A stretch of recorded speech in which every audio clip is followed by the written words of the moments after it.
Hey, what is up, Peter? I'm Coach Kyle, and I work with plant-based runners all over the world to optimize their training, their strength work, their nutritional habits, bringing it all together with good accountability and motivation. If that's something you think would be beneficial, hit that contact button at kylecrayons.com. We'll chat about that later on, but first, let's get to those topics at hand. So plant-based diets do tend to be lower in calcium, vitamin D, vitamin B12, etc. Plant-based diets do tend to also lower your risk of various cardiovascular diseases. So this first study, published in April, wanted to look at the impacts of a plant-based diet on exercise performance. Now, the nice thing about this study is that they looked at 56 healthy women.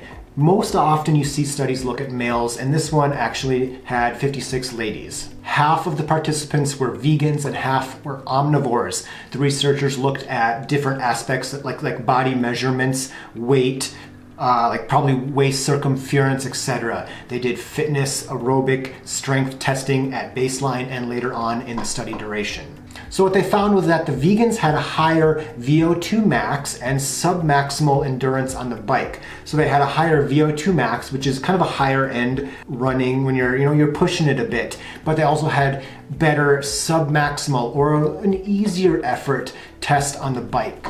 And when it came to strength, they looked at chest and leg strength, and they found that the vegans and the omnivores, the meat eaters, didn't really differ that much as far as strength came. In this study, the vegans tended to eat more carbs and fiber, while the omnivores tended to eat more protein. That's no big surprise. Vitamin B12 and vitamin D, probably calcium as well. But these dietary differences didn't really seem to help the vegans with strength or help the omnivores with aerobic abilities.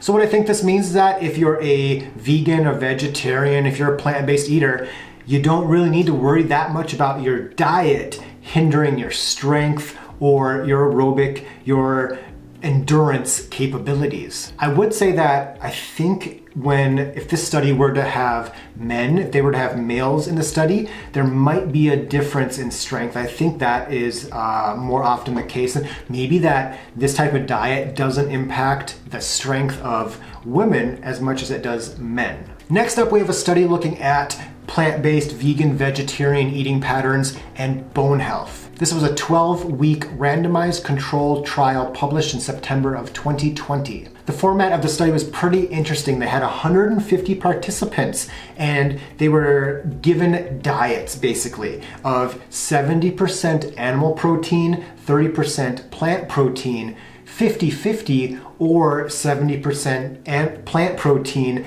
30% animal protein. And the researchers wanted to look at things like bone density, bone turnover, etc., and compare the different protein sources and how that affected these bone parameters. The researchers found that bone turnover did increase in the plant group. The plant group was eating 70% plant protein, 30% animal protein. It decreased, or the turnover increased a little bit in the 50-50 group and remained the same in the 70% animal protein group. And I kind of suspect this is the case because the participants who were eating 70% animal protein were probably already eating 70% or more animal protein. And also markers for bone growth actually decreased in the plant group. And again, that might be because these people in the plant group who were eating 70% plants, they were probably eating less animal protein than they were before the study. Serum vitamin D levels actually decreased in all the groups. And this is a good reminder, and this is kind of what I want to get across for you with this study, is that calcium intake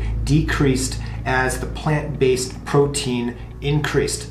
And my reminder to you again is that there's no perfect diet, and what these participants experienced was that with an increase in plant-based protein, they had a drop in vitamin D and calcium. And we can all improve our diet a little bit by being just a little more mindful. If you're omnivore or if you're vegan, be a little more mindful about what you're eating and how that's impacting your health, what's coming in, and what you maybe need to eat a little more of or supplement with. Now, if you're curious about how a vegan diet has affected my blood test parameters, my lipid lipid profile, my metabolic profile over the last 5 years from going vegetarian, vegan-ish to full vegan. I recently did a video where I went through and I put out my 2020 blood test, and you can see that this video up here. I think it's really interesting. And the last study that I want to talk about is a little near and dear to my mouth because I recently had some wisdom teeth taken out, and